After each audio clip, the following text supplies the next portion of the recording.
And happy Thursday night and happy New Year, everyone. Welcome to the Seahawks FanTable podcast. With me, as always, is Zebulon Dak and Ross. Gentlemen, howdy. Welcome. Happy 2018. 18. Only 2 months in. I'm allowed to one mulligan. This millennium is legal now.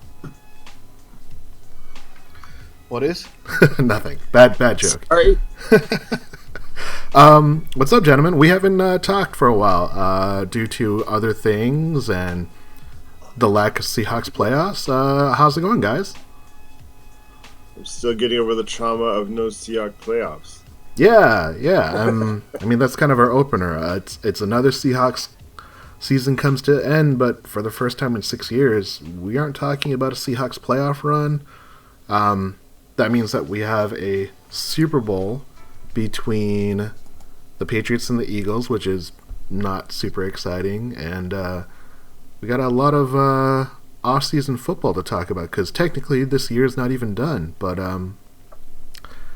yeah, it's done for us. Seahawks football is done, but like the NFL year is still going. I mean, stuff is changing. There's still coaches that need to be hired. There are teams without coaches because they technically have to wait until the Patriots win on the Sunday so they can hire their coordinators. Right? What's the first day of the football New Year? I think it's like March. I want to say March 6th or something. I thought it's like 4 or 5 days after the Super Bowl is the New Year because that's when. What is this? I don't know, maybe because it's based upon like right. when you have to release a player. Otherwise, you have to their contract's like guaranteed. Well, there's been a trend. It used to be like a month after. A lot of contracts were like a month into the new football year, but now like a few people have those like 5 days after the new NFL year starts. So yeah, I think Cam Chancellor has that contract where he has to be on the roster 5 days after the Super Bowl. A lot of the Seahawks, it's 5 days after, or 6 days, or 4 days after the new NFL year starts. So we're going to get our news faster than most teams. Yeah, March 14th. Yeah. Sorry? March 14th? March 14th. Oh, wow. Okay, it is March. That's crazy. That's weird that there must be two different reasons for that. Probably it has to do with like salary cap, which is not my forte, but yeah. Waiver system begins the day after the Super Bowl. Okay. And there's some other few things, but then on the 14th is the official first day of the new year. So Japanese White Day, awesome. I remember that. Ross is going to be all over that. White Day's awesome. Most manufactured fake holiday ever. Well, we are the Seahawks FanTable podcast. Obviously, we're all Seahawks fans, and even though we haven't been online for a while, the Seahawks season ended, and that kind of leads us basically into our first topic because we're going to talk a lot about this year and 2017 season. So, Zeb, I'm going to hit you off with topic number one. What are your thoughts on the 2017 Seattle Seahawks season? How would you think about it in retrospect? It's the most disappointing season in quite some time. It's a season that I look back on it and I don't remember a lot of really cool moments, which we kind of come to expect to happen regularly under Pete Carroll and with Russell. It was a hard season to deal with injury-wise, inconsistency just in the overall play of the team. A few bright spots, obviously. The rookie class performing pretty significantly well at a few key positions. Earl coming back from his injury, as well as Tyler Lockett, them both coming back from pretty rough injuries to perform at a high level again. Obviously, those are bright spots, but overall, a really, really first forgettable season we've had in a long time around here. Russ, what about you? Do you kind of have that same sentiment when you look back at the year 2020 being hindsight vision and all that? I wouldn't say it's forgettable. I think it's really frustrating for me. I think I I remember in the preseason saying we had a really, really good chance of the Super Bowl this year. And looking at them, I felt really positive. But at the same time, I'm not sure quite what I was thinking because almost immediately after that, so it's not exactly hindsight. I could see like kind of fatal flaws, and even while I was saying they seemed set, I didn't like some of the signings last year. They were kind of, I mean, I guess it's hindsight, but I don't know if it was really hindsight because I didn't like him at the time. Some of the things they were trying to fix, you kind of like you could look at it and say that's not going to fix it. Like some people liked the Eddie Lacy signing. I never liked it. I didn't like the Jokel signing. Like, you're going to get somebody cutting off surgery. That's going to stabilize your line because you're trying to cut corners. And I don't know. I think we're going to look back as like lost opportunity. You know, you still have that core group, so we need to be pushing to get at least one more Super Bowl win while we have our core group. And the NFC didn't have a really dominant team this year. And then instead of really attacking it in a sound basis, we try to put fingers in the dike that was crumbling of our offensive line and trying to fix a running back problem by signing somebody who hadn't performed well for 3 years. I don't really get it. So I think it's a waste opportunity. There was some positives, like Zeb said. I really liked that Earl came back. I was worried that he wouldn't. Some of this, first probably rookie class in a while that kind of exceeded expectations rather than just barely meeting or maybe underperforming. I liked that Paul Richardson stayed healthy the whole year. There were some positives and there were some good moments, but I just think it's a lost opportunity. Yeah, I'm kind of somewhere in between you guys. It's a pretty narrow area that I'm living in, but it's somewhere in between. Between despair and yeah. I disagree with the fact that there were not memorable events in this year. I think three positives I quickly think about is the Houston game, the Eagles game, and the Dallas game. Those three games were phenomenal. But the problem is you counter that with really, really like poor showings against the LA Rams at home, the losses to Washington, the loss to Atlanta, the loss in Tennessee, the loss in Jacksonville.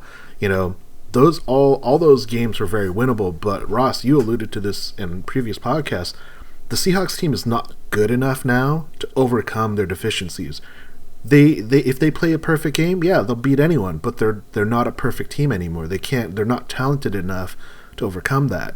So that's my frustration. I see these 3 games where they played amazing and they look like they could beat anybody, but then you look at these other 5 games and you're like, how did you lose? What's wrong with you? What's your most frustrating game? I have 2, but I can't choose between them. I have 3, and we talked about this on the website at huckscast.com on our forum. It's the 3 games where the kicking game was a huge component of the loss. I'm not saying Blair Walsh is the only reason why we lost. He owns a bigger portion than I would ever give an individual player of his position, but they attempted only one 50-plus yard field goal all season. He missed it. That was the Atlanta game to tie it. He missed 3 field goals against Washington when they ended up losing on a terrible, terrible coaching decision by the defense. And then to get to 10 wins, he misses a 48-yard field goal at home against the Cardinals. And Bruce Arians, one of the most hated coaches that is out there for me as a fan, he goes and brags about how this is his home and how he wins. And in the back of my mind, I'm thinking, yeah, you're kind of right, because you're like 4-1 in Seattle. I can't hate you for being right. Yeah. So those. Can I? I mean, obviously you're right. We talked back and forth. So we have a different perspective on it a little bit. But when you talk about how Blair Walsh, in a sense, depending on your point of view, kind of lost us those 3 games with his kicking. Do you put it on him, or do you put it not even on the team? Do you put it on John Schneider? Was it not for? I mean, didn't we talk about this last? Didn't I? Even I said it's going to cost us at least one game if you're going to try to play those games. Pay $2 million more and then win the game. I mean, you've been hating on the special teams for the past 2 years with the long snapper previous to that. You just think because people don't respect special teams because they think it's not important. But there's no other position where you spend $2 million and you know you would have had in your, for example, and depending on how you look at it, again, I keep having to put those qualifiers in there, but depending on how you look at it, you spend $2 million more at one position, and you look at 3 particular plays, and you win at least 1 or 2 more games. Because they're not all gimme kicks, but we get at least 1 more game out of that, right? You spend $2 million more, you get 1 more win. Yeah. No other position you could just clearly say, like Eddie Lacy, they gave him how much? $8 million? No, he got like 4.5, 5.5. I think 5.5 with all his escalators. Great, and what did we get out of that? Nothing. We had the worst running game. Just about $8 million, and he took off half the season in the middle to have surgery. Yeah, elective surgery. Yeah. So you know what? Like give it to Hauschka, and we win those games. Yeah. Buffalo Bills made it to the playoffs. Is it? I want your thoughts on Ross's question, and I want to piggyback off you. I have my own thoughts, but I'd like to hear what you think. About the most frustrating. Game. Yeah. God, I mean, every loss was frustrating. Like every single one of them was. It was ridiculous. Like we legitimately should have won virtually every game we lost, and we did stupid things that put ourselves in the position to lose. In all aspects, from having a kicker that you can't trust when you need him, just having that guy. That's our own fault. You know what I mean? So. Yep. That and then execution and everything else involved. The obviously those 3 games in particular are kind of the most obvious. But even going back earlier in the season, like there's no reason why we lose to those Titans. It's stupid. Yeah. So yeah, and then even the Jaguars, like as good as they were this year, and as young and hungry as they were, like. We had them. We could have and should have beat them in that game, and we could have very easily been looking at 12, 13 wins, but instead, nope. Yeah. So can I answer that question real quick? Just sorry. Yeah. Go ahead and answer, and I want to respond with a question you had earlier. Okay. I'm going to say 2 quick things. First. It's not totally a mitigating factor, but it does make me feel slightly better about like where the Jaguars and where Atlanta ended up. So for me, like the Tennessee loss, that's just a game. Like the other games, like we should have won. Like Zeb said, we should have, we could have. It was there, and we didn't. And all those 3 teams won a playoff game. Yeah. But even Tennessee did. But the Tennessee game, I still feel like, I mean, they were in the playoffs, but it felt sort of fraudulent, and even they thought so. They fired their coach even if they got to the second round of the playoffs, right? So even they felt like they were frauds there. And that was just a game we had with apologies to Zach out there. Zach's what he's, damn you. He's a big Tennessee fan. He's in our paid league and everything now. But they just had no business being in they had no business being in the game, but we lost it. So yeah. And real quick on the Blair Walsh thing, because people might think I'm speaking out of both sides of my mouth, because like during the season I defended him, and I don't really defend him. But I guess I want to clarify my opinion on it. In my opinion, like in the off season when they signed Blair Walsh, like they made a decision, right? So like that's who you're gonna go with. That's who we're gonna be at that position, and that's why I mean Tony out there, Tony's down on him, and Sam, you're down. I'm not down on Blair Walsh. Blair Walsh is Blair Walsh. We know who Blair Walsh is. I can't blame him. Like. He didn't sign himself. We knew who he was, but if we decided that's who our kicker was going to be, then like that's just how it is, right? I mean, that's who we decided we're going to be with. So I'm not going to blame him for being him. That just means the rest of the team, like John Schneider said, that's where we're going to go this time. That means he trusts the rest of the team's not going to put him in position, and especially when you bring up the fact they only went for 1 field goal over 50 yards all season long. That especially means like you can't point this at Blair Walsh because that means they don't even trust in themselves. The team signed a kicker, they don't trust themselves. So I don't blame the dude. I mean, like he's Blair Walsh is Blair Walsh. Yeah, he's doing his best. So whatever. He wasn't the most expensive kicker. He was a discount kicker because of his background, and we decided to sign him. So okay, he doesn't get like a pass. I don't mean that, but we decided that's how we're going to form our team up. So the rest of the team has to pick it up, man. Yeah, and they didn't. I don't fault John Schneider for signing Blair Walsh because, again, it was a money ball. We're saving money because we're spending it over here. That's a victim of circumstance. He was sort of like the opposite of Moneyball. Moneyball is where you find the positions that are undervalued. Yeah, but there's this is him undervaluing the kicker position. Right, and I think they also think that, like, when we were talking about the early season, we were excited about where this team would be, and there are a lot of things that went wrong. You talk about huge injuries to Cliff Averill, Cam Chancellor, Richard Sherman, your starting left tackle.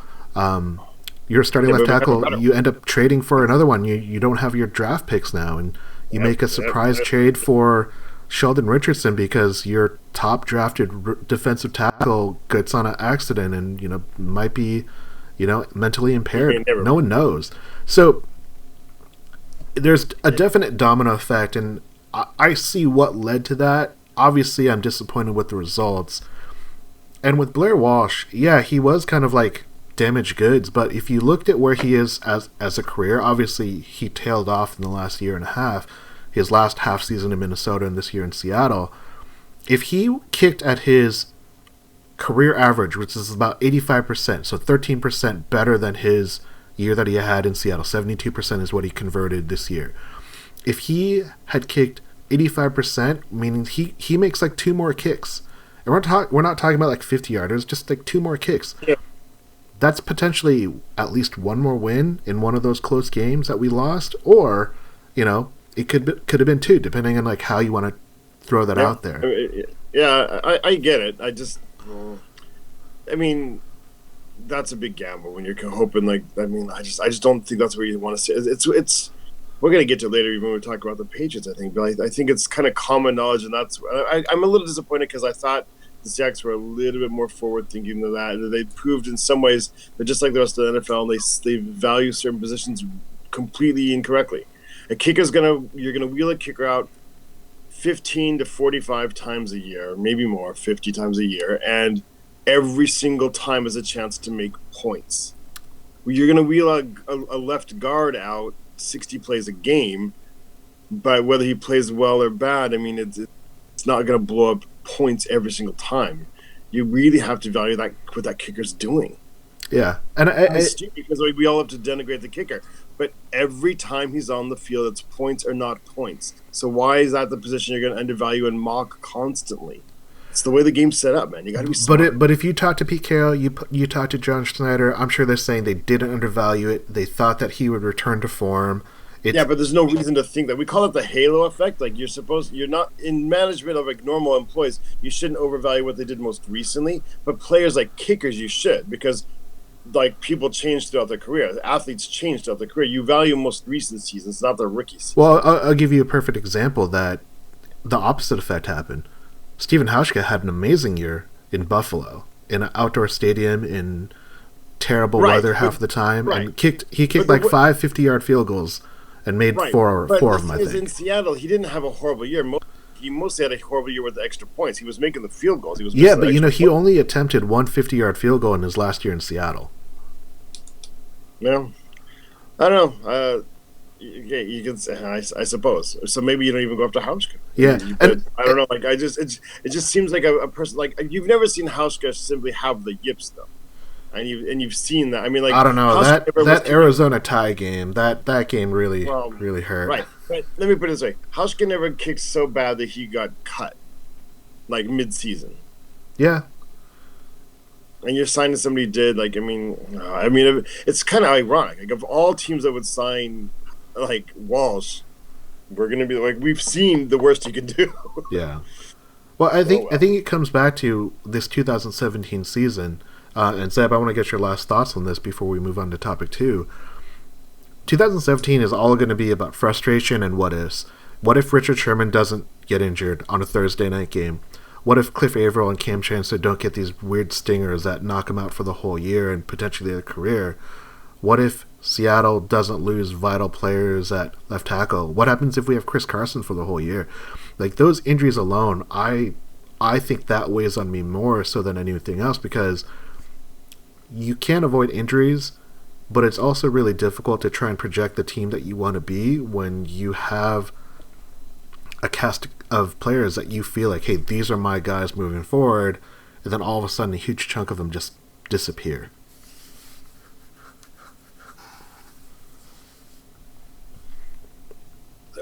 Zeb just stunned with silence. My comment was that so a question? Strong. No, Sorry. it wasn't a question.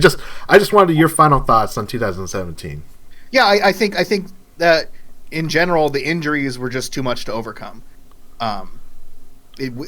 Mixed in with the fact that we had certain positions where we just weren't quality enough to overcome those injuries. So I think it was, whatever. 9-7 is a respectable record in the NFL. You know what I mean? You making the playoffs maybe 50% of the time.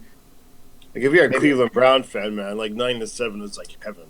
Right. Yeah. But the injuries that we did have were enough to make our weaknesses obvious. And then it was just too much to overcome. And I think they fought hard. I never remember feeling like they gave up, other than that last game of the season when I think they pretty much knew they had no shot anyway at that point. But other than that, I felt like they gave it their best college try. We beat some good teams. We beat some playoff teams. We competed with some other playoff teams, and it could have gone either way. So, it was too much when it all came down to it. Yeah. All right. Well, no, I agree. I mean, that's kind of the thing that I think is frustrating about that 2017 year. But we're going to look forward, and we're going to talk about topic number 2. So, Ross, I'm going to kick this off with you.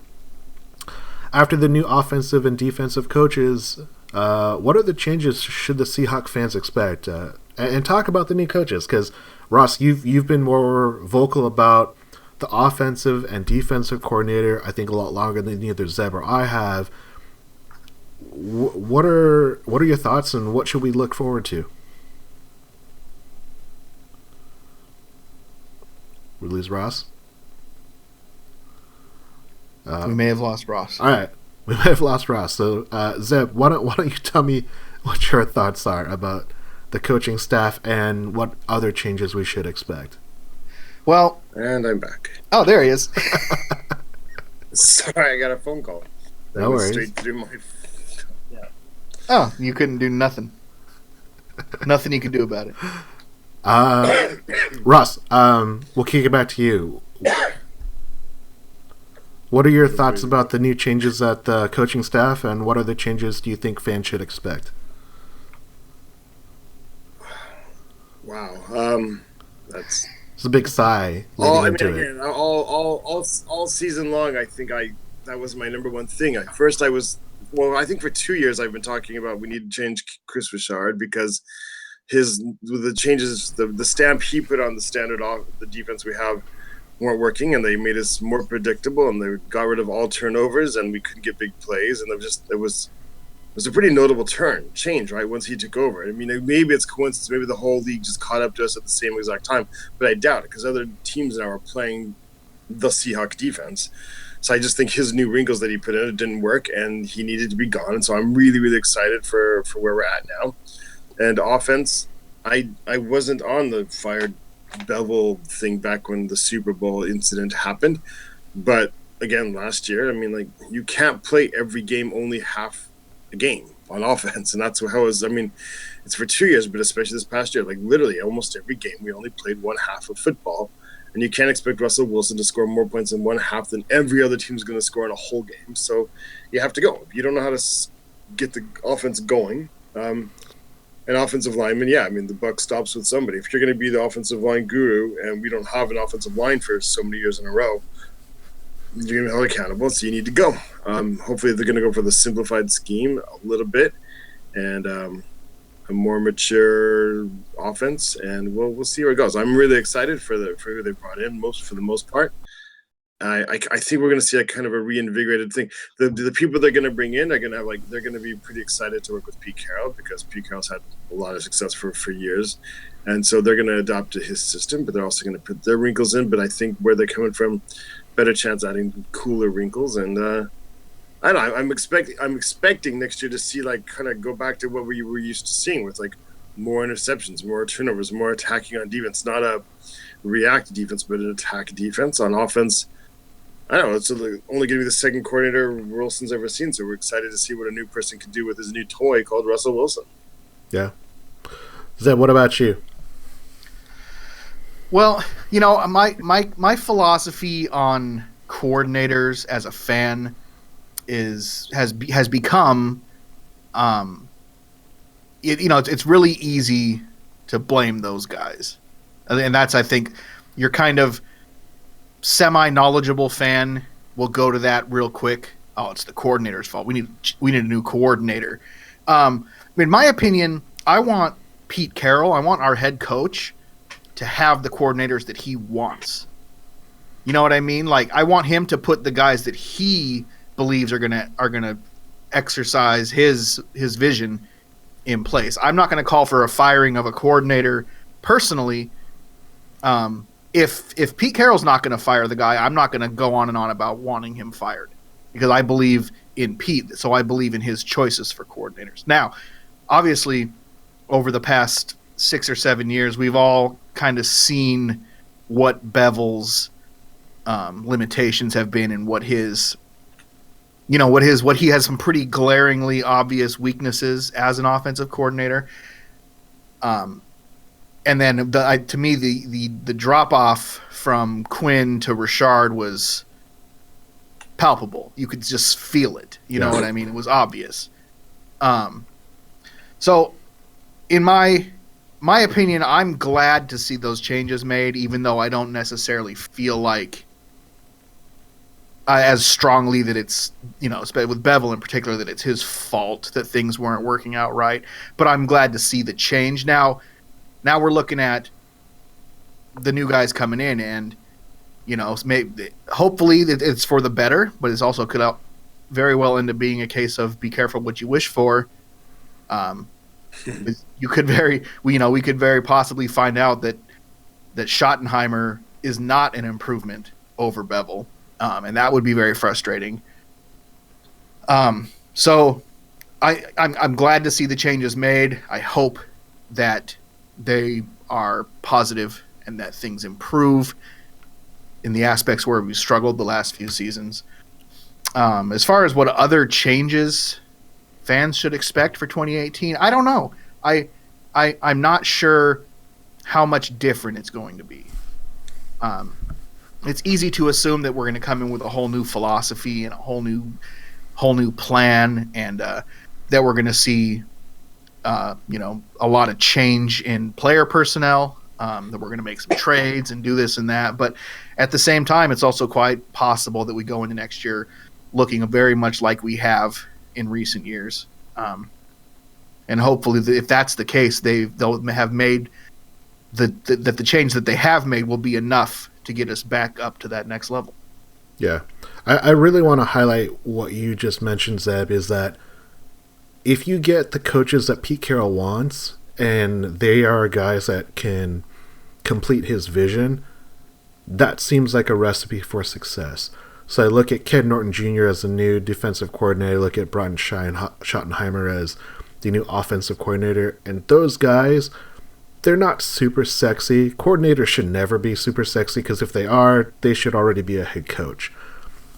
Yeah. But the idea that these two guys, one, super familiar with the Seahawks and a lot of the players, Ken Norton Jr., I think that's a big win.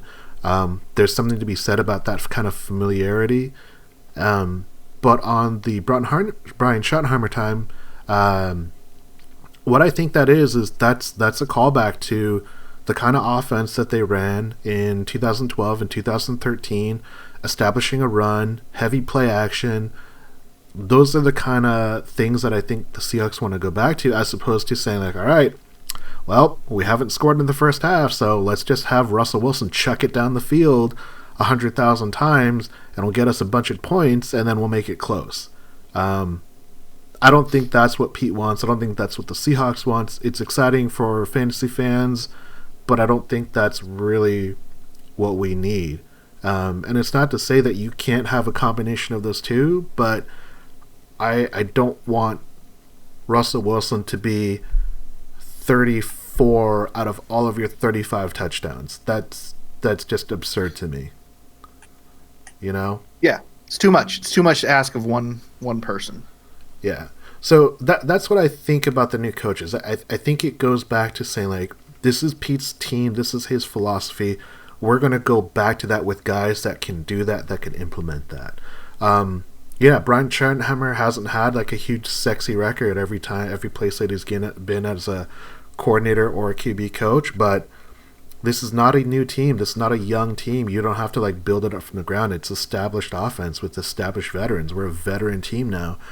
You know, Ken Norton Jr. is not rebuilding whatever remnants of the Legion of Boom are going to be there. He's going to have, you know, half of this roster he's already been coaching for a really long time. So I'm looking forward to that because, like Ross said, I want it to be kind of a more of a attack-style defense. Be more aggressive, you know, be hungry, get turnovers, you know, get in people's faces, do the things that will allow you to control the game more so than what we've seen recently. And, you know, Chris Richard, for whatever reason, he was very passive, and I think that was really frustrating to see because we had these really hyper-aggressive and nasty defenses, and the last few years it's just kind of gotten like really, really tepid, which is kind of disappointing.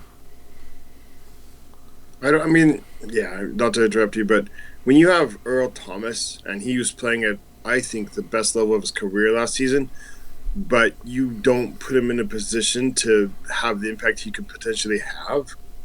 I mean, he had 2, 3. He didn't have that many interceptions. He had that really amazing touchdown-saving forced fumble. But, I mean, how many impact plays did even Earl make? It's not that he doesn't have the ability or the instincts or the speed. He had all of that still. You could see it if you watched it over and over again. It's almost as if they were position to. Yeah. It's as if Chris Richard was happy to say, you know what, Richard Sherman and Earl Thomas are going to scare teams from throwing at them, so we don't have to cover these huge blankets of the field. We just have to worry about these other parts.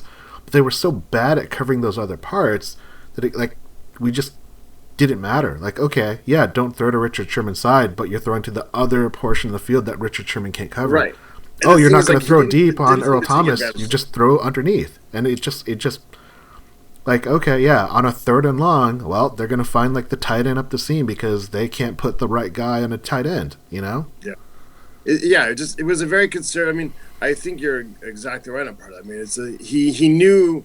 Chris Richard seemed to be very good at knowing like what his players, how they would impact the offensive game plan, and he seemed to be okay with making. I mean, we weren't a bad team. He would make a good adjustments to cover that, but it was in a very conservative way instead of an attacking way. Like if you know they're basically not going to throw Richard Sherman, and that means Earl Thomas can now. And so he would use Earl Thomas to help out the right, you know, the right side of the defense more than the left, which is good. He's cheating over there, but that means also you now have a chance to bait them. You have a chance to place Earl Thomas in places where you know they're going to be throwing at the other receiver, the ex-receiver. So you can put him so he should be able to jump those routes, which he used to do. And he hasn't done that. And when's the last time he jumped a route? He's gotten interceptions on overthrows. When's the last time you saw Earl Thomas jump a route? I think it was like early in the season. It was the Houston game that he returned for a touchdown. But was it jumping a route or was it kind of like a bad throw? It was he jumped the route.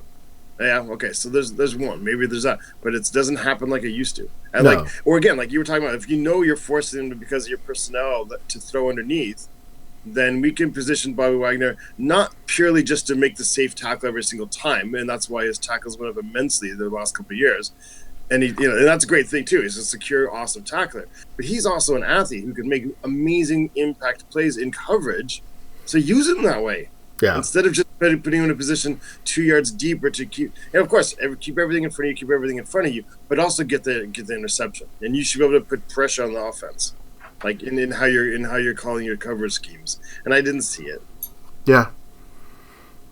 Well, I think the biggest loss will be the fact that we're not going to have a scapegoat when it comes to the defensive and offensive play calling.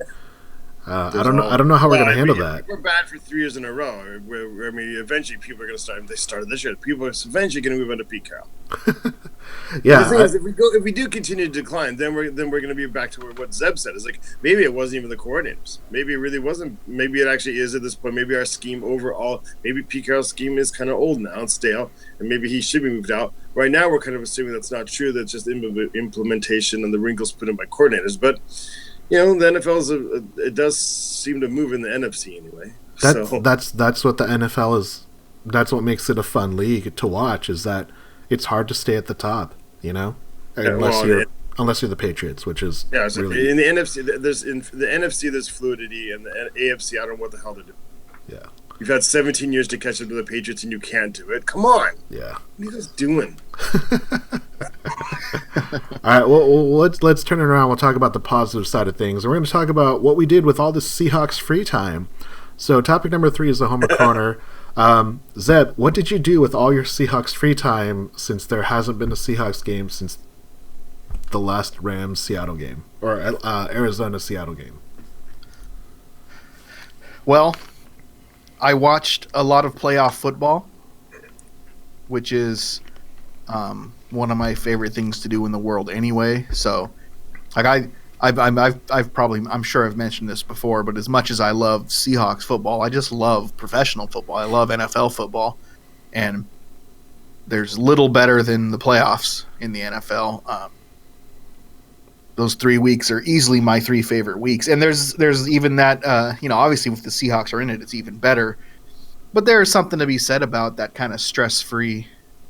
All those years in the 90s where we didn't have to worry about the Seahawks being in the playoffs. You can just kind of appreciate the games that you're watching, and you're seeing these teams kind of, for the most part, play their best or give it their best effort at least. So it's typically really good football. Lots of really cool narratives and stuff like that, especially when it comes down to rivalries, and there's been some cool new rivalries in the league. So that's what I did. That's the only thing different in my life. Fought off a stupid monster cold and worked as much as possible, and tried to not think about the fact that the Seahawks weren't in the playoffs. Yeah. Ross, what about you? How'd you spend your Seahawks free time? I'm in a little bit different position than you guys because Seahawks football usually takes up my Monday afternoon or Monday morning, and it disturbs my whole sleep. So I got my Mondays back. And so when we weren't going to the playoffs, I was like, wow, I'm going to have a couple extra Mondays. I'm going to be so productive. And I also thought all these other things I was going to write for hawkscast.com, and I was going to do all kinds of things. But in the end, I think mostly I slept. It's a colder winter than normal here this year, and it's like last Monday, which was playoffs time still, it did snow to more than a foot of snow here. And yeah, so I've mostly been kind of hibernating, I think. I haven't really done anything except for catch up on sleep that I lose during the season because of the games being at 3 or 6 o'clock in the morning. Nice. So that's it. I also got to say, I mean, there was a part of me that was almost kind of relieved they weren't in the playoffs because I didn't think we were really a playoff team, and I knew if they win, I would still go to the game and spend a huge amount of money, but it would be in vain. So there was a part of me that was relieved that they weren't in the playoffs. I was like, hey, it's going to save me some dough. It's going to save me some travel. It's going to let me be at home for a little bit longer. So there was a part of me that was really depressed, though. I avoided all things football-y for a couple of weeks. I'm not as much of a super diehard, I want to watch all playoff games guy as Zeb is, but I do watch usually every playoff game. I just, not as intensely maybe, but I didn't watch them all. I set my alarm to wake up for them, and I'd watch them for a little bit, and okay. I watched Buffalo's game. Yeah, I definitely watched more playoff games this year than I did when the Seahawks were in the playoffs because there are like in each round there was at least one really, really great game. The Vikings-Saints game, that was an amazing finish. The Jaguars-Steelers game was amazing to see the Steelers get trounced twice by the Jacksonville Jaguars, once in the regular season and one in the playoffs. Then to see championship games, those games are super boring. And, I mean, that Jacksonville New England game was close, but it was just like, well, we're just following the script. Tom Brady's going to get the ball back, and he's going to score, and it's going to be really irritating. But yeah, I definitely watched a lot more playoff football games than when I think the Seahawks do, because usually I just watch the Seahawks and no one else. But this year I definitely rotated through a lot more games, so living a little bit of that Zeb life. But yeah, with that free time, yeah, I was sick too, so that's why we haven't been online. I have been on our forum at forum.hawkscast.com or hawkscast.com.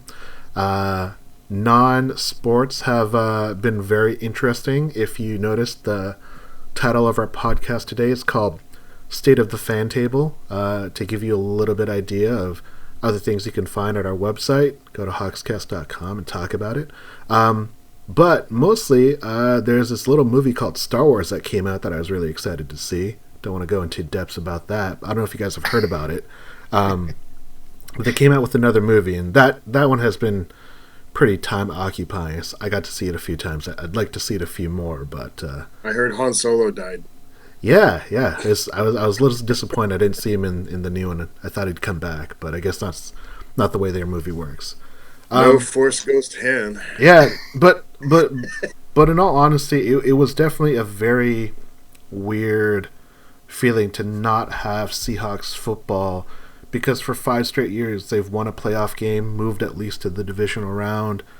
2 of those 5 years they went to a Super Bowl, so they were in it until the very end, and now it's just like, oh wow, there are other teams that I might pay attention to or watch, but then I realized, you know what, I don't like any of those teams. Why am I watching this game? And then I turn it off. So Yeah. yeah, it's definitely a weird feeling. But final comments about your free time, guys? Free time? What's free time? Yeah. Hopefully we don't have this kind of weird free time. No, I don't want to have this discussion next year. Yeah. Knock on wood, and the new coaches will make amends for that. But let's talk about topic number 4. Even though we are the Seahawks FanTable podcast, we talk about other football too, like very rarely, like maybe 5% of 5%. There's this thing called the Super Bowl this Sunday. Ross, are you excited for the Super Bowl? I am. Like I said, I wasn't really super up for the playoffs, but I'm up for the potential of the Super Bowl for a few reasons. I'd like Tom Brady just to go down like the rest of America outside of the Boston area does. But also, I've alluded to it a little bit today during our podcast, but I'm kind of hoping that if the Eagles win, that it helps push the paradigm of how to build a football team a little bit in a different direction.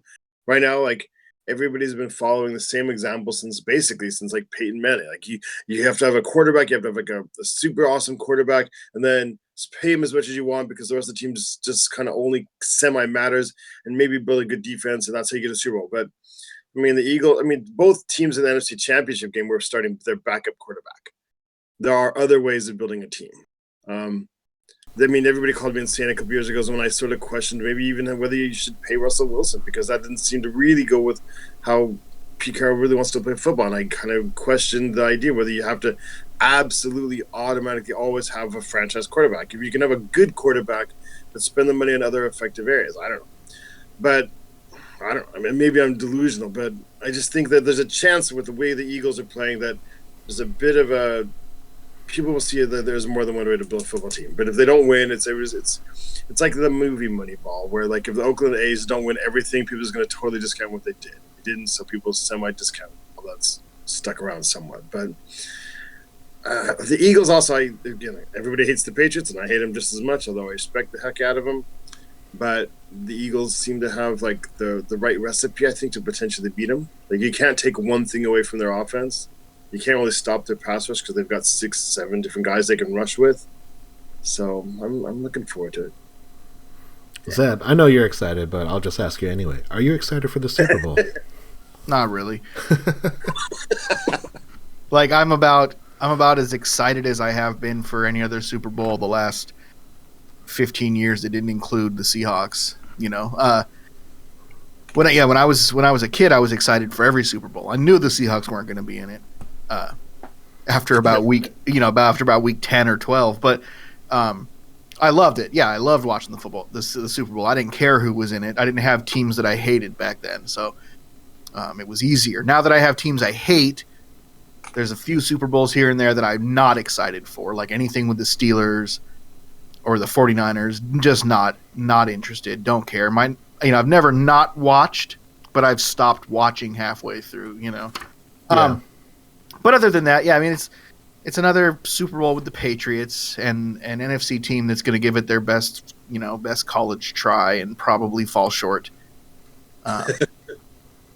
So yeah, I don't know. I don't particularly like or dislike the Eagles. They're fine.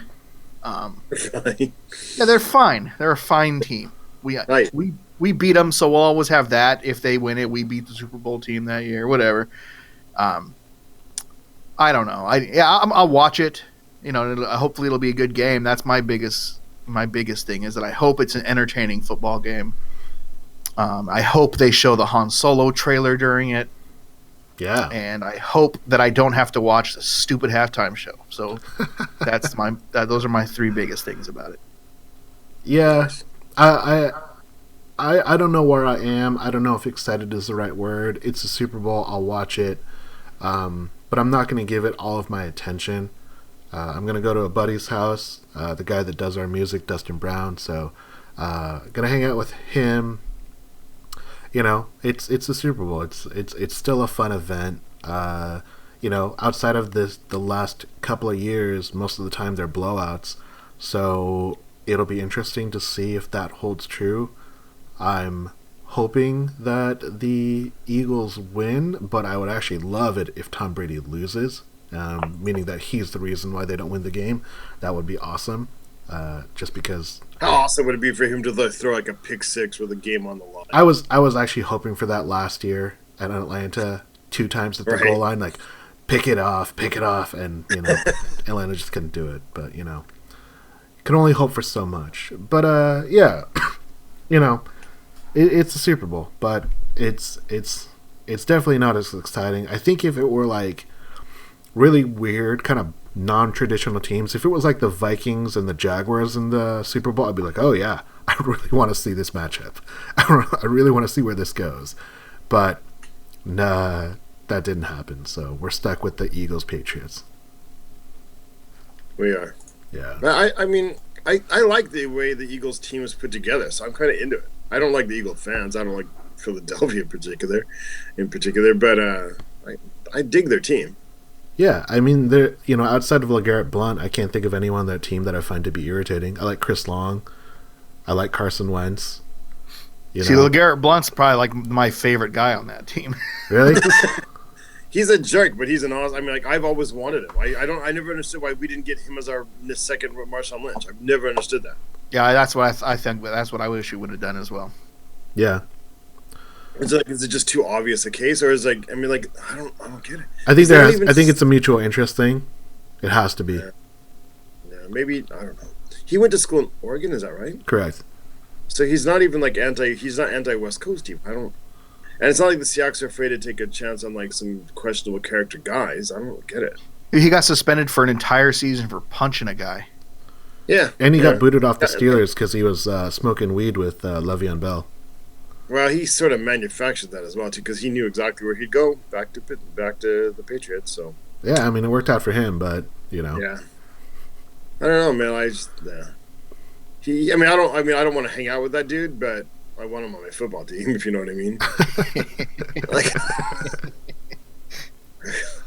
So, oh well. But I even like when Foles was like just the starter, and he was so kind of annoying. Like when he had that 27 or 29 touchdown season with only 2 interceptions, such a fluke. And I hated the dude. But now that like he lost that position, he's gone through some stuff, and like he's kind of turned it on for the playoffs. Now I like his story. That's a cool story, right? I didn't know he was so Jesus-y till just recently.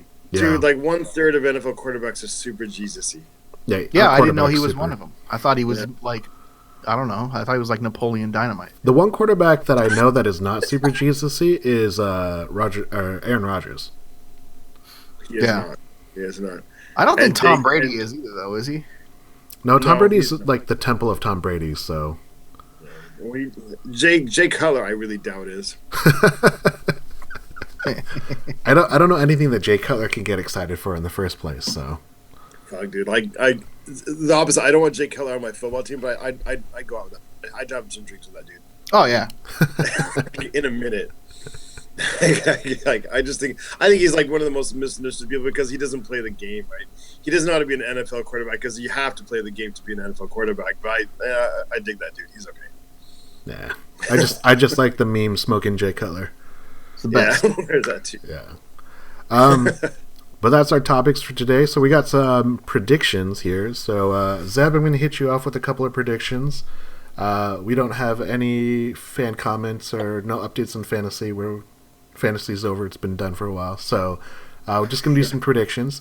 So Zeb, how many members of the LOB return next year? We're counting 3 current members of the LOB? Just the 3 LOBs. I'm going to go out on a limb and go against what I think is probable and say that all 3 of them come back. Interesting. Ross, what about you? God, 1. Who's coming back? Probably Earl. Earl. Oh, interesting. Oh.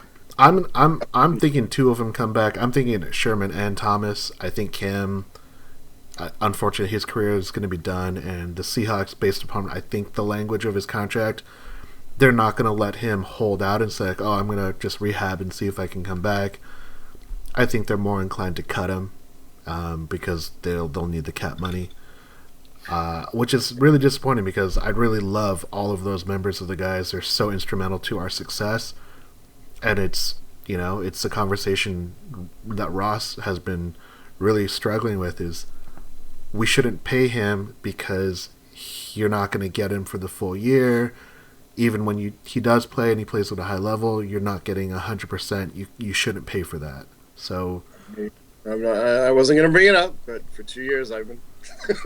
Yeah, but let's be real. I think everyone who saw that signing was happy, and those that were happy but had like hesitation, you're not taking any satisfaction in being right because it's still a terrible proposition. Not at all. Dude, I wanted you and Zeb to be right. Like, you guys mocked me and laughed at me and said I was like essentially a bad person. No, I didn't mock you. I was just saying, like, if you got Cam Chancellor for 12 out of your 16 games, he's going to be so much better than anyone else you could get. So sort of, but I mean, like, how many? I mean, if we had traded him in 2016, what could we have gotten?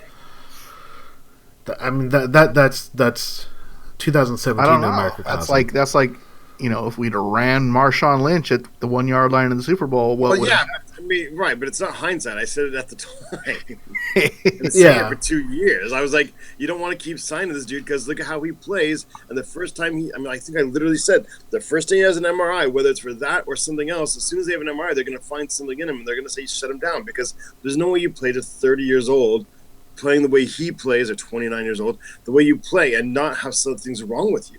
Yeah. I mean, that's just like like that's happened to normal people. Like if somebody my age, if I went to the doctor and got like a deep exam, they'd find all kinds of things that are actually wrong with me that don't show up day to day. But like that's just, like doctors talk about that all the time. But I mean, somebody like Cam, there's no way. Like, yeah, I was gonna say like his nerve, basically the holes that the nerves are running through. There's no way those aren't damaged now. When they do that MRI, they're gonna see a reverse implant of Vernon Davis's face in Cam Chancellor's chest cavity, and it's gonna be like a face of terror.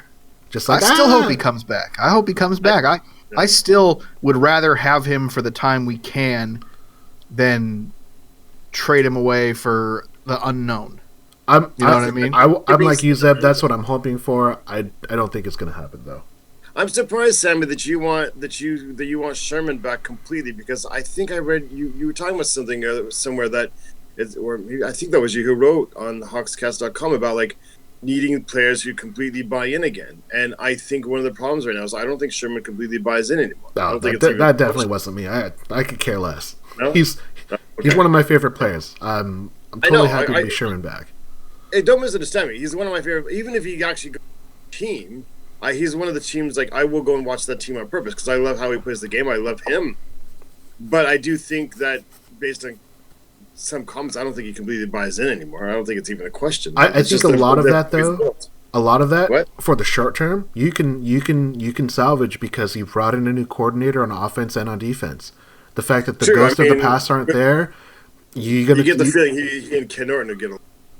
I think so. I mean, I know I wrote this on the forum at Hawkscast is that I think eventually players lost respect for Richard, which is why these strong, brash Seahawks defense were so outspoken. Like, you never saw that under the previous defensive coordinators, and they had two previous to Chris Richard. Yeah, they're not winning as much, but it's not like they're losing like huge games. But it was definitely something different, which is why I'm actually really happy with this trade. I'm really happy with the newer voice. I like Ken Norton Jr. All the things that I remember of him when he was here in Seattle as a linebacker coach. I think he can bring that, and also I like the fact that defensive coordinator is a linebacker as opposed to a secondary guy. Even though Pete's a secondary guy, I think D linemen and linebacker coaches they see it a little bit differently, and defensive. I know you have a defensive background, but I'm a big secondary. I like to build the defense from the front, and then that makes it an easier job for the guys in the back. I have the sense for the first year at least that while Ken Norton is the coordinator, that Pete Carroll's going to be a bit more proactive than he has in the past. I think he's going to be more hands-on with the defense. Yeah, and I'm okay with that. I'm okay with that. Oh, I'm 100% into that. All right, prediction number 2. Does anyone get franchise tagged? Zeb? Probably not. I mean, who's really a real candidate there? What, Frank Clark? Blair Walsh. He's not a free agent yet. He's got another year left. You got another year still. Yeah, that I don't. Who's even now? Who's even up? Like, who would you? Is there even a possibility? Yeah, I got somebody. No. I got somebody for you. Well, I'd like to hear yours. All right, I'm going to jump in front of Ross here. Sheldon Richardson. I think Sheldon Richardson. You franchise tag him, but you franchise tag him to move him. You don't franchise tag him to keep. Yeah, but technically you're not allowed to do that, and people used to do it all the time, but I think they've silently cracked down on that. I can't remember the last time somebody's done that. Yeah, but the thing is, like, what's happened now is when you franchise a player, you don't have to trade first-round picks anymore. You're just like, hey, we're going to trade him, you get the rights to him. Because the last time a franchise tag player has actually been moved for 2 first rounds is Joey Galloway. So it's not happening ever again. But I mean, like this, the way the rules are written, you're not allowed. It has to be like in faith. When you sign him to a contract, it has to be in good faith. You're not supposed to. Yeah, but also what happened is, do you remember Leroy Hill? He got tagged and they rescinded it, and he was like, "Oh shit!" And then he signed a long-term deal. Yeah. Sheldon Richardson. How much would that cost? I think it's like 14.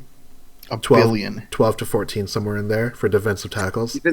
Oh my god, that's a lot. That might be an interesting move. Yeah, I mean, and that's what I'm saying. Like, you're doing it not to keep him. You're doing it to get more trade stuff.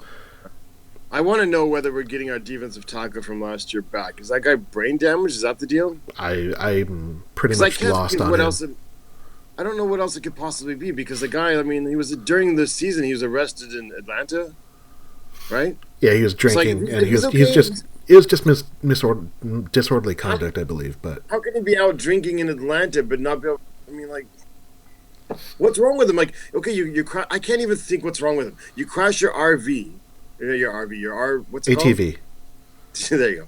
You crash that, and then like 5 months later, you can get on an airplane, you can go drinking, you can like go to like work out in the facility in Seattle, but they're not sure if you'll ever be able to play football again. Like, what did you do on the ATV? What happened? I don't get it. I've thought about this, and I can't even I don't have a theory as to what happened to him, unless it's like brain damage. Do they think he did brain damage? I think it's brain damage. Yeah, that's what it sounded like from the start. Was that it was? See, I never thought that, because they said he had a concussion. I'm like, okay, he's got a concussion. Like, my worst concussion ever. I was okay like 2 weeks later. Like, what's the deal? Like, so you think it's brain damage? I think it's brain damage. I think it's a concern for potential brain damage. You know what I mean? Like, like, how is he like going drinking in Atlanta? Like, I mean, does Corky from? I mean, that guy's not brain damaged, obviously, but well, I better be careful now. But Yeah. Watch it. I gotta be careful now. But I'm just saying, you know what I'm saying? I mean, like, if the guy's brain damaged, his family's letting him go down to Atlanta and hang out. Like, dude, are you brain damaged or not? Decide. Well, maybe they think that you can go to Atlanta and hang out without making It's not a whole you bunch all. of. You can't go to Atlanta and hang out and be brain damaged. I mean, Well, no, but what I'm saying is maybe it's a concern for potential brain damage if he's involved in football-like activities that aren't the same as having a few whiskeys at a bar. I see. So you're saying like he's not brain damaged yet, but he's susceptible. Yeah, I mean I don't know. That's my guess. That's kind of what it's felt like to me this whole time. That it's something that could get worse. You guys have more like foresight, because I was like, I don't get it. Like, dude, what did you do on the ATV? Why can I hear my? Yeah. All right. Russ, did you pick someone to get franchised? Blair Walsh. Nice. Well done. Alinda Mare all over again. Idiot kickers. John Ryan. John Ryan is so gone. We're gonna have 2 new kickers next year. Yeah, a whole new special teams. I like John Ryan on the radio. Yeah. All right, Zeb. If a blockbuster trade is made, what do they get in return? So we're talking about trading a Cam Chancellor, and Earl Thomas, Richard Sherman. What do you think the Seahawks need to get if they make any kind of huge trades? Well, I think the only 2 guys that are really capable of being part of a blockbuster trade for us would be Earl or Russell. KJ Wright. Think so? Or did I say that? Yeah. Would that be a blockbuster if we traded KJ Wright? For us, it would be it would be like the 3rd thing on the NFL scroll. But for us, it'd feel like. I guess Bobby Wagner would be a more blockbuster trade than KJ. Yeah. Well, that for sure, but I don't think Bobby's tradable. I think KJ Wright's sort of tradable. Okay, yeah, I don't know. To me, if they do move one of those guys, I kind of just hope it's for a whole bunch of draft picks. Like if we're talking about trading one of our best players because what, we don't want to sign them to another big contract when we can get some young guys instead, like then if we're trading them for another player, we're just gonna have to give that player a contract. So yeah. I think the goal, though, is to be competitive, not just next season, but 5 seasons from now. But right now, we don't have a 2nd and a 3rd. And right, that's why, draft picks. Right, so, I mean, even a player that's like in his 2nd year, or I don't know, it's hard, though. I can't, I don't know. I don't think we can go to the draft with not having a 2nd and a 3rd with all the needs we have right now, though. I don't know. That's what the 1st round pick is for. Well, I mean, we need a 1st round. We need an impact player as well. Yeah, well. You know what you said about like, I don't know, man. I don't know what I would do. I do not envy John Schneider's offseason. It's going to be an exciting one for him, but I do not envy it. Yeah. Most seasons, I have like this clear idea of what I think I would do. You know, because they want to play office, GM or whatever. But this year, it's really, really hard. We kind of screwed ourselves by ad hoc trades last season, but so we don't have any draft capital. We don't have a lot of cap space. A lot of old players. Oh man, we're not in a really good position right now, are we? Man, that's a bummer. It's great. I don't think our guys are that old though. Yeah, they're 28, 29. But again, but I still want to be good in 5 years. So, I don't see. That means you have to also let some of the younger players play. For example, who's the safety we got? Delano Hale and Tetrick Thompson. Right. Like maybe him as well. But the guys we drafted, I mean, maybe they are actually really, really good. But to find out, we have to let them play. But you're never going to let them play if it's always going to be Cam and Earl. It's the same situation when Cam took over for Laurie Malloy. Right. You have to let a veteran who has played well go to allow the younger, cheaper guy to play. Right. So at some point, just gonna. I mean, again, not to. Man, for 3 years I've sounded like the anti-Cam dude. But to be honest, when Cam went out, we lost some leadership. Well, we lost leadership. We lost run game defense. But his pass defense was better than Cam at this point in his career. I mean, we didn't get worse there. He was better. So it might be time to. I mean, if Cam actually can come back, I mean that's the thing. Like, if Cam actually rehabs and does all this awesome stuff and is able to come back, you can't turn around and trade him. So if he can come back, he can come back. So he's not tradable. I think you couldn't do that to the team. So I think you're looking at Sherman as possible trade bait to get like as third. Yeah. I think there's no third and blockbuster fourth. trade to be made. Just like you said, like the value of Richard Sherman for one more year versus a third, you're basically just trading up to that third round pick because you're going to get a compensatory pick the year following when Sherman, if he signs somewhere else. So I understand what you're saying, Ross. I don't think I'm ready to see them. Cap space. You Yeah. also have to have cap space, man. Yeah. We mismanaged the cap so bad this year that we actually had to like not put Cam in IR for a while, and Lacey had to be deactivated because otherwise they didn't want to pay $60,000 a game. Yeah, but this is the unenviable position that John Schneider is in. I don't think there's anything to be had. I think it's that first round pick that they're going to move for multiple picks into the second day. It's the only thing that I think makes sense right now. But there is a lot of opportunity for that to change. Earl Thomas, Richard Sherman, those guys are definitely chips to be bargained with. I think Earl is most likely to be traded in a big trade out of all those guys. Why do you think that? Well, I think that because Sorry, that sounded antagonistic. I'm just curious. How dare you? Because I think that outside of Russell Wilson, he could probably fetch the most in return. I think That's true. the thing about Earl Thomas is that he's, what is he, 28? He'll be 29 when the season starts. He's a free safety. He's 28 years old. You know what I mean? Like he could potentially have 5, 6, 7, Pro Bowl caliber years left in him. Where he's shown he's come back from his injury, so that's not a concern. With Sherman, it's a concern. Seeing the way that our cornerbacks have played elsewhere once they've left Seattle, I think is a pretty good indicator that a system could be as important, if not more so, than the player. I think Russell's the only guy that could fetch more than Earl, but I just don't see us moving Russell. Like that doesn't make a lot of sense. You know what I mean? And whatever, if they could get 3 first-round picks for him, and we got a guy we want, maybe, you never know. But somebody, Ryan Adam Davis. If the Browns gave you the first, the Browns are the first and the fourth pick. Would you take that for Russell? Fourth this year. Well, I can't say that I would because I don't know who my guy is at that point. Right. True. But if they have a guy, like if it's Baker or whoever, maybe that might be enough. I don't know.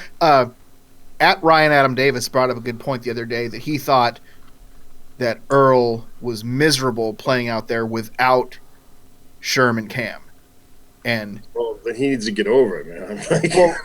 Right. Or that could have a lot to do with the way he's been talking and his kind of alluding to, going somewhere else maybe.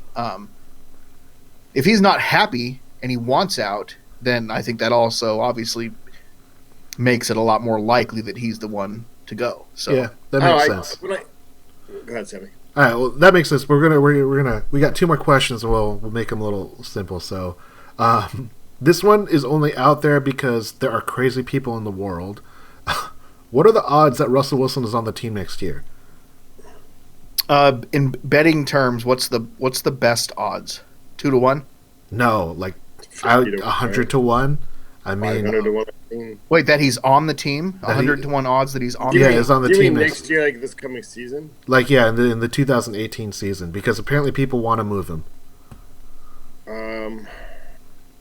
If you bet $10,000 and you're 10,000 10,000 to 1. Yeah, something like that. So you'd have to pay $10,000 to win $1. Do I not understand odds? Isn't the higher number make it less likely? Yeah, so in this particular case, you would put the higher number front and then the lower number in the back. Right. in Ross's case, he said 10,000 to 1. So I would pay $10,000, but I'd only win $1. Whereas if the person said, "Oh yeah, Russell Wilson's not going to be on the team next year," he bets $1, he would get $10,000 if it were to happen because the odds of it are so small. Okay. Like, see, what they're saying, the odds are small that he'd be off the team. Yes. So they're very large that he'll be on the team. Correct. Right. What are the odds? Yes. The odds are yes, he'll be on the team next year. Yes. It's a rhetorical. Yeah, it's a foolish exercise. But our last one. Well, he could be hurt. I mean, he could have a career-ending injury. Yeah, he could have a skidoo accident this summer. He could quit. Maybe him and Macklemore start a rap group. He could do like what was that Raiders quarter or running back who just became a priest all of a sudden? That was Napoleon Kaufman. That was a Washington Husky running back. I met him once when I was a kid. He's super cool, dude. He could pull a Napoleon Kaufman, and if somebody was going to do it, he's one of the people likely to do it. He pointed an umbrella at me and said, "Get out." Very priestly. All right, last prediction. Who's going to win the Super Bowl? No points are needed. Just pick a winner. Patriots. My mind says Eagles, but my beaten down gut says Patriots. I'm going to go Eagles. Oh. By double digits. Double digits for Eagles. Nice. Wow, big win. I'm going to say Patriots. I'm going to predict the style of game. It's going to be super annoying. It's going to be essentially like the Jacksonville game. Eagles are going to start with the lead, and for whatever damn reason, the Patriots are going to come back in a close game and win it like in the last 2 minutes. Why can't anybody in the AFC catch up? Why can't anybody in the AFC catch up to the Patriots? I don't understand. Because the AFC's teams are super cheap. That's not why. Yeah, Yes, it is. well, It is. They're super cheap. It's not because they cheat. It's because maybe it's because they're cheap. No, their owners are notoriously cheap. They have so many cheap owners and also the other thing is there are a lot of old AFC teams or in that conference, whereas outside of the NFC East, it's all really, really younger teams and younger owners comparative to the AFC side. The Dolphins are relatively. I mean, like every year, like we think Dolphins year, this could be the Bills year. Come on, man. Yeah, but until Belichick's gone, I don't see it. But what is Belichick doing that's that? I mean, like they do a couple of things, like when you talk about the Seahawks scheme or whatever is the scheme, like when you talk about there's no Patriots scheme, right? Like that's so it's like they have sort of like that Bruce Lee like be like water offense and defense, right? Right.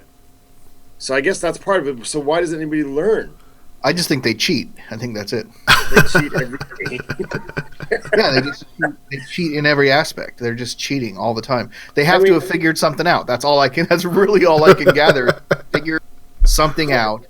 I'm so frustrated with the rest of the league right now. Like, what's wrong with you people? Like the Steelers. The Steelers have been a really, really good team for 13, 14 years now, and yet they still can't most of the time get past the Patriots. Are the Steelers sort of like the Seahawks now? I mean, like... No, the Seahawks are worse than the Steelers, but they play in a shittier conference and division, so it makes them look better than they are.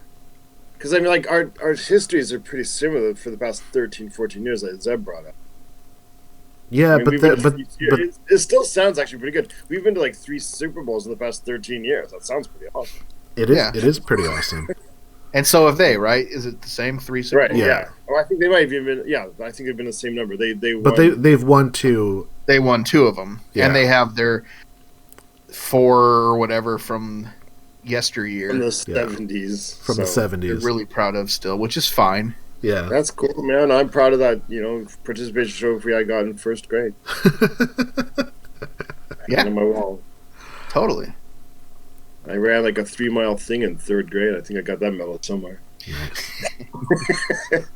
Anyway, all right, guys. All right, well, gentlemen, that was our podcast. That was our 2017 Seahawks podcast year. I want to give. What is our next podcast, sir? What we're gonna do is we're gonna do definitely something towards the draft and the off season. So we'll do probably a 3-week series then. We're gonna talk about doing maybe have one for the free agency period. Yeah, so that'll be the off season one, and then 2 podcasts before and after the draft, just like we did last year. We will look into doing one maybe every couple of weeks. it definitely depends on what kind of news is available, but check out forum.hawkscast.com. Check out Seahawks Podcast on Twitter. Check us out on Seahawks FanTable on Facebook. Those are where you can get all the latest news. I want to thank Zeb and Ross for being amazing co-hosts along with me, and it's been a fun year talking to you guys about Seahawks football as always, even though the season doesn't end as we like. Gentlemen, do you have any shout-outs? TripleBpodcast.com. That's a new one. Go to check out the Triple B podcast. That's all I got. Okay. Yeah, in the latest shout out to podcast, Tony for hanging in there, and for all the people who send in questions this season, thank you, and thank you for everybody for listening. Yeah.